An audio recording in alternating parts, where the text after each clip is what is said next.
Okay class, today pag-usapan natin ang behaviorism, ang psychology na medyo walang pakialam sa feelings mo. Ang focus nila, hindi yung feelings mo, kundi yung naoobserbahan, yung nakikita, yung nasusukat, yung name-measure, yung nare-record.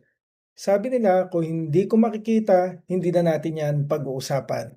Let's welcome Watson and Skinner, and we're going to learn about classical and operant conditioning, reinforcement and punishment, environmental determinism, and free will debate.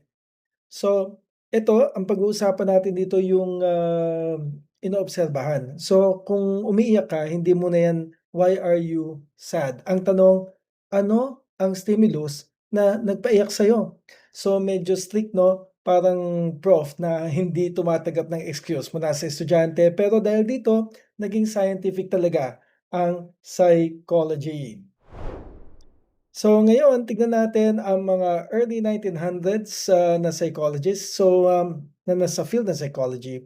So imagine 1900 psychology parang may dalawang, pelikula 'yan 'no, na pinapalabas happening at the same time. Nandiyan si Freud sa Europe, nag-a-analyze siya ng dreams and unconscious conflicts.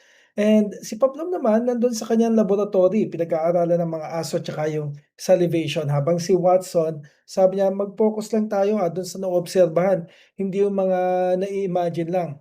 Tapos pumasok si Skinner, ni-refine niya 'yan, sabi niya yung consequences, yung reward, yung punishment ang nagse-shape ng behavior. Same era, different philosophy. So imagine 1900s na psychology 'yan, sa Europe si Freud nandun nakaupo sa clinic, may couch, may patient, pag-uusapan ng dreams at unconscious conflicts.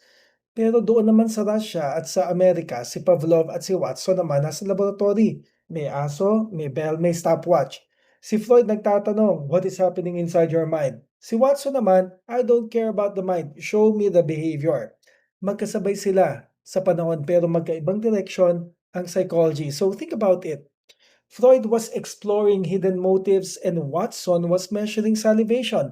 Freud was interpreting symbols, behaviorists were counting responses. Same era, different philosophy. So, tanong ko sa inyo, sino ang mas scientific pakinggan or tingnan sa dalawa?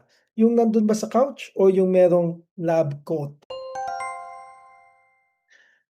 So again, magkaiba ang pinanggagalingan nilang dalawa.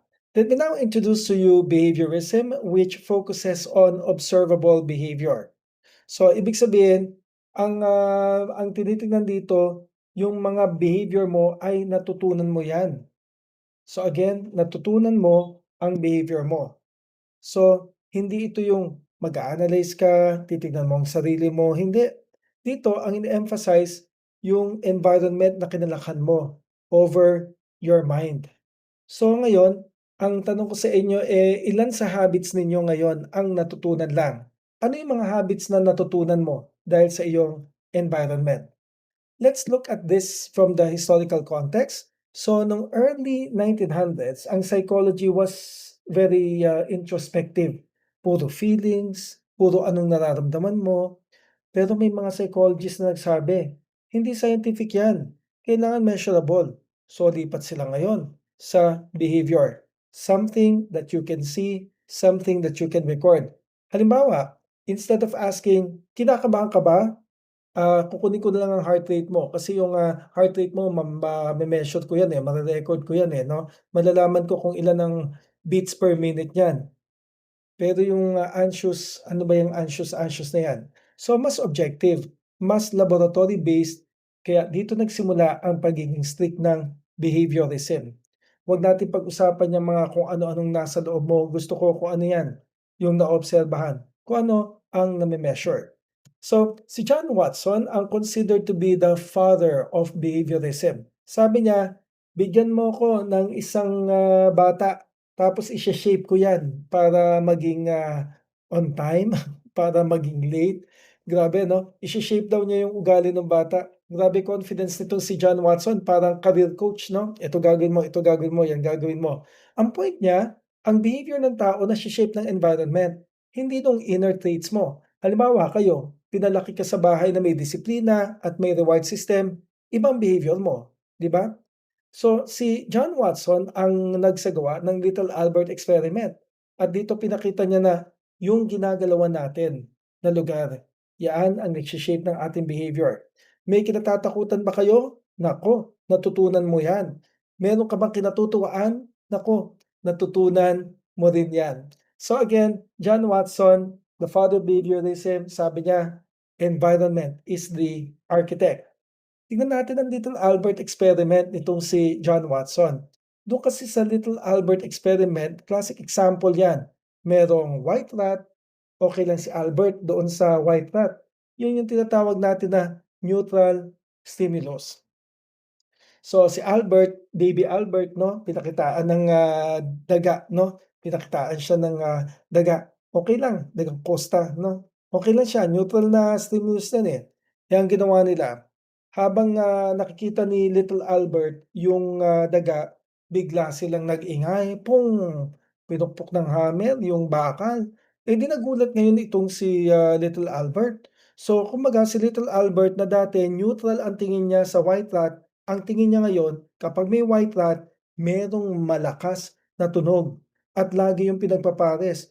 White rat tsaka malakas na tunog and after several pairings, alam niyo, kahit tanggalin na yung, white rat, kahit tanggalin na yung, tunog, kahit yung white rat lang ang makita niya, umiiyak na si Albert. So fear has been learned. So, ito yung tinatawag natin na conditioned fear response. Eh, ano ba ang condition sa Pilipino? Nakasanayan. Nakasanayan niya na kapag merong white rat, merong malakas na tunog, edi white rat pa lang, natatakot na siya kasi alam niya na may paparating na malakas na tunog. So, fear was learned. Kaya nga lang, gagawin ba natin 'yan sa mga sanggol ngayon para lang malaman natin kung anong reaksyon nila? Naku, hindi, parang napaka-unethical naman nun. Unang-una yung sanggol na pinaggawa nito wala man lang sense of autonomy, hindi man lang siya tinanong kung gusto mo ba 'to na gawin sa'yo or itong bata na 'to, hindi iniisip 'no, yung concept ng non-maleficence, do no harm. So again, kapag kayo may traumatic experience sa aso, 'pag kahit maliit na aso 'yan, 'pag kinagat kayo in the past, baka ngayon takot ka na. Anong tawag diyan? Conditioned response, 'no? Conditioned response. And yung aso, yun naman yung conditioned na stimulus. 'Pag may aso, ang response mo, matatakot ka. So, ang core assumptions sa behaviorism is behavior is learned kasi nakasanayan mo. So, yung mga ginagawa ninyo, hindi automatic yan, karamihan sa ginagawa natin. Halimbawa, bakit ba napapatingin ka agad sa phone 'pag may notification? Ting! Naku, may narinig ka na notification, 'di ba? Tingin ka kaagad, tingin ka. Bakit? Kasi alam mo na kapag may notification na ting, nakakondisyon ka na may reward doon. Siguro may message, may nag-like, meron kang update. So yung environment mo at ang environment mo ay naririnig mo, nati-trigger nito ang behavior. So yung nakikita mo na aso, pwedeng mag-trigger ng behavior. Yung naririnig mo na notification, pwedeng dahil sa alam mo na meron kang mababasa. So, free will nga ba? Medyo questionable sa behaviorist. Kasi kung meron ka mang free will, yung free will na yan ay shinape ng environment. So, tingnan natin ngayon ang classical conditioning.